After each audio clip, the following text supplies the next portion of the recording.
ओम शांति। आज सुनते हैं 19 मार्च 86 की अव्यक्त मुरली।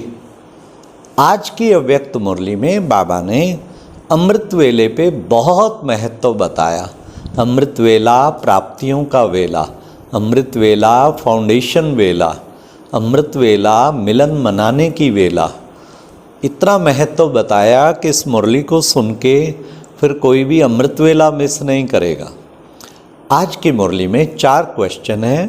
नंबर 1, रूहानी गुलाब बच्चों में कौन कौन सी खुशबू बाप दादा ने देखी। नंबर 2, अमृत वेले का क्या महत्व है। नंबर 3, बच्चे कौन सा प्लान बना रहे हैं जो बाप दादा को पसंद है। लास्ट, बाप को याद करने की एक अनोखी विधि कौन सी है। तो आओ सुनते हैं 19 मार्च 86 की मुरली। आज की मुरली का टाइटल है अमृत वेला श्रेष्ठ प्राप्तियों की वेला। आज रूहानी बागवान अपने रूहानी रोज फ्लावर्स का बगीचा देख रहे हैं। ऐसा रूहानी गुलाब का बगीचा अब इस संगम युग पर ही बाप दादा द्वारा ही बनता है। बाप दादा हर एक रूहानी गुलाब फूल की रूहानियत की खुशबू और रूहानियत के खिले हुए पुष्पों की रौनक देख रहे हैं।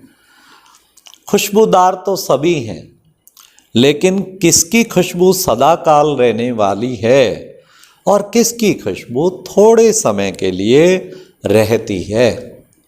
कोई गुलाब सदा खिला हुआ है और कोई कब खिला हुआ और कब थोड़ा सा धूप हुआ मौसम के हिसाब से मुरझा भी जाते हैं। तो हर एक को चेक करना है, मैं कौन सा रूहे गुलाब हूँ, सदा खिला हुआ या कभी कभी मुरझाने वाला भी। बाबा कहते हैं सदा खिला हुआ गुलाब कितना अच्छा लगता है, लेकिन हैं फिर भी रूहानी बागवान के बगीचे के रूहानी गुलाब। कोई कोई रूहानी गुलाब में ज्ञान की खुशबू विशेष है और कोई में याद की खुशबू विशेष है और तो कोई में धारणा की खुशबू विशेष है, तो कोई में फिर सेवा की खुशबू विशेष। मतलब किसी को ज्ञान का बहुत इंटरेस्ट है, मुरलियाँ पढ़ना, मंथन करना और सब कुछ हर वक्त ज्ञान के, और किसी को योग का बड़ा शौक है, उसको बस दिन रात योग की धुन रहती है। कोई धारणा पे बड़ा ध्यान देता है, एक एक चीज़ की धारणा में बड़ा पक्का, और कोई दिन रात सेवा में लगाता है। तो बाबा ने कहा किसी में कोई खुशबू, किसी में कोई खुशबू विशेष है। हाँ, फिर कोई कोई ऐसे भी हैं जो सर्व खुशबू से संपन्न हैं। मतलब ज्ञान, योग, धारणा, सेवा, चारों खुशबू। तो बगीचे में सबसे पहले नज़र किसके ऊपर जाएगी? जिसकी दूर से ही खुशबू आकर्षित करेगी, उस तरफ ही सबकी नज़र पहले जाती है ना। रूहानी बागवान सदैव सभी रूहानी गुलाब के पुष्पों को देखते हैं, लेकिन नंबरवार प्यार भी सभी से है, क्योंकि हर एक गुलाब पुष्प के अंदर बागवान प्रति अति प्यार है। मालिक का पुष्पों से प्यार है। फिर भी शोकेश में सदा रखने वाले रूहानी गुलाब वही होते हैं जो सदा सर्व खुशबू से संपन्न हैं। तो बाबा का भी शोकेश है जिसे सारा विश्व देखता है, और सदा खिले हुए, मुरझाए हुए कभी नहीं। रोज अमृत वेले बाप दादा स्नेह और शक्ति की विशेष पालना से सभी रूहानी गुलाब के पुष्पों से मिलन मनाते हैं। अब सुनिए अमृत वेले का महत्व बाबा बता रहे हैं। अमृत वेला विशेष प्रभु पालना की वेला है। अमृत वेला विशेष परमात्म मिलन की वेला है। रूहानी रूहान करने की वेला है। अमृत वेले भोले भंडारी के वरदानों के खजानों से सहज वरदान प्राप्त होने का वेला है। जो गायन है ना, मन इच्छित फल प्राप्त करना, यह इस समय अमृत वेले के समय का गायन है। बिना मेहनत के खुले खजाने प्राप्त करने की वेला है। तो बाबा कहते हैं ऐसे सुहावने समय को अनुभव से जानते हो ना। एक बार बाबा ने कहा था जो भाग्य लिखवाना चाहे अमृत वेला शक्तिशाली योग लगा के बाबा से सर्व प्राप्तियां कर सकते हैं। अनुभवी जाने श्रेष्ठ सुख को, श्रेष्ठ प्राप्तियों को। तो बाप दादा सभी रूहानी गुलाब को देख देख हर्षित होते हैं। बाप दादा भी कहते हैं वाह मेरे रूहानी गुलाब, आप वाह वाह के गीत गाते तो बाप दादा भी यही गीत गाते। समझा? मुरलियां तो बहुत सुनी हैं, सुन सुनकर संपन्न बन गए हो, अभी महादानी बन बांटने के प्लान बना रहे हो। कौन सा प्लान बनाना है? महादानी बन औरों को बांटने का। ये उमंग बहुत अच्छा है। आज यूके अर्थात ओके रहने वालों का टर्न है। डबल विदेशियों का एक शब्द सुन करके बाप दादा सदा मुस्कुराते रहते हैं। कौन सा? Thank you. डबल विदेशियों को अक्सर किसी बात में thank you thank you thank you करते हुए भी बाप को भी याद करते रहते हैं, क्योंकि सबसे पहले शुक्रिया दिल से बाप का ही मानते हैं। तो जब किसी को भी थैंक यू करते तो पहले बाप याद आएगा ना। ब्राह्मण जीवन में पहला शुक्रिया स्वतः ही बाप के प्रति निकलता है। उठते बैठते अनेक बार थैंक यू कहते हो। यह भी एक विधि है बाप को याद करने की। हम 2 दिन पहले झांसी में क्लास कराया कि योग की एक बेस्ट विधि है दिन में सैकड़ों बार शुक्रिया बाबा का। कमाल है बाबा आपने इस योग्य बनाया, कमाल है बाबा आप ही ये बुद्धि में पॉइंट टच कर रहे हैं जो सुना रहे हैं। सुबह से ही लगो बाबा कमाल है आपने मुझे उठाया, आपने मुझे मुरली सुनाया, आपने मुझे सेवा करना सिखाया, आप ही करा रहे हो, आप ही कर रहे हो। थैंक्स बाबा, थैंक यू बाबा, शुक्रिया बाबा। दिन में 100 बार दिल से शुक्रिया करो। तो ये भी एक योग, जिसका शुक्रिया करते हैं दिल से करते हैं उसकी याद में समा जाते हैं। तो बाबा ने भी आज यही कहा, पहला शुक्रिया स्वतः ही बाबा के प्रति निकलता है। यह भी एक विधि है बाप को याद करने की। यूके वाले सर्व भिन्न भिन्न हद की शक्तियों वालों को मिलाने के निमित्त बने हुए हो ना। अनेक प्रकार के नॉलेज की शक्तियां हैं, भिन्न भिन्न शक्ति वाले, भिन्न भिन्न वर्ग वाले, भिन्न भिन्न धर्म वाले, भाषा वाले, सभी को मिलाकर एक ही ब्राह्मण वर्ग में लाना। सबको, सारी ग्लोबल फैमिली ब्राह्मण धर्म में ब्राह्मण भाषा, कितनी बड़ी बात है। कितने 140 देशों के, 5 कॉन्टिनेंट के, सबकी भाषा अलग। फिर सारे जब माउंट आबू मिलते हैं जैसे एक ग्लोबल फैमिली इकट्ठी हो जाती है। ब्राह्मण धर्म में ब्राह्मण भाषा में आना, तो ये बाबा ने कहा कितनी बड़ी बात है।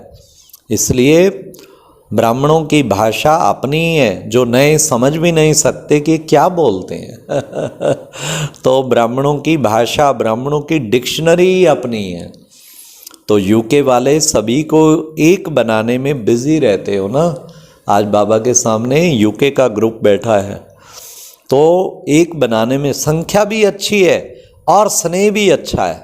हर एक स्थान की अपनी अपनी विशेषता तो है ही है, लेकिन आज यूके को सुना रहे हैं यज्ञ स्नेही, यज्ञ से योगी, यह विशेषता अच्छी दिखाई देती है।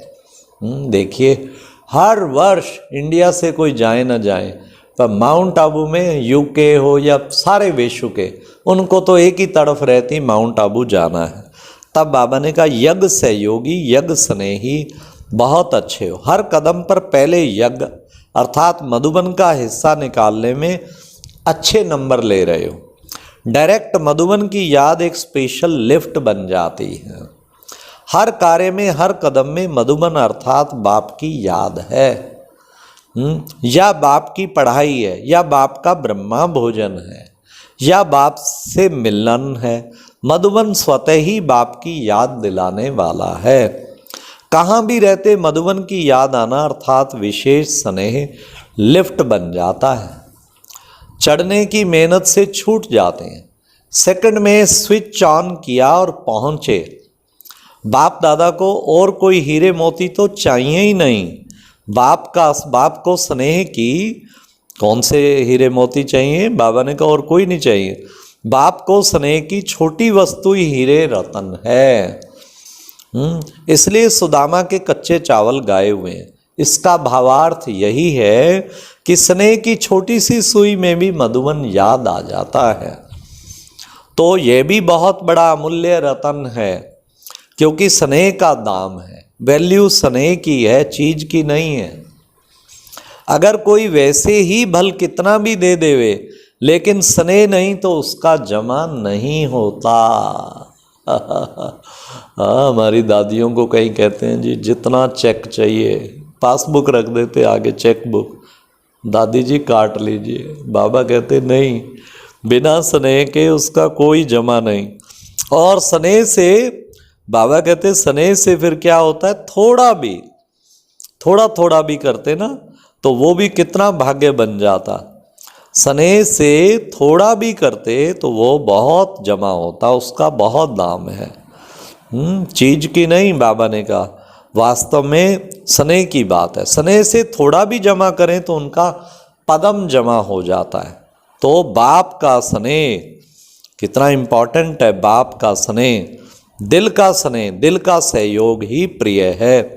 छोटी दिल वाले छोटा सौदा कर खुश हो जाते हैं और बड़ी दिल वाले बेहद का सौदा करते हैं। फाउंडेशन बड़ी दिल है तो विस्तार भी बड़ा हो रहा है। नहीं, हमारी दादियाँ तो कुछ भी नहीं लाई थी, 2-2 फ्राक पहन के आई थी, पर दिल बड़ी थी, इसलिए दिल बड़ा तो सौदा बड़ा। बाबा ने कहा विस्तार भी बड़ा हो रहा है। जैसे कोई जगह पर वृक्ष होंगे तो वृक्ष की शाखाएं भी तना बन जाती हैं। तो यूके के फाउंडेशन से तना निकला, शाखाएं निकली, क्योंकि यूके से ही चार्ली भाई ने ज्ञान लिया तो सारे ऑस्ट्रेलिया में कितना सेवा किया। वहाँ पूरा रीजन संभाल लिया। कैन भाई ने लिया तो सब अमेरिका में कितने सेंटर जाके खोले।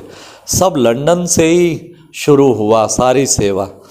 अब वह शाखाएं भी तना बन गई और उन तना से भी शाखाएं निकल रही हैं। जैसे ऑस्ट्रेलिया निकला, अमेरिका, यूरोप, अफ्रीका निकले, तो अब तना बन गए और हर एक तना की शाखाएं भी अच्छी तरह से वृद्धि को पा रही हैं, क्योंकि फाउंडेशन स्नेह और सहयोग के पानी से मजबूत है। इसलिए विस्तार भी अच्छा है और फल भी अच्छा है।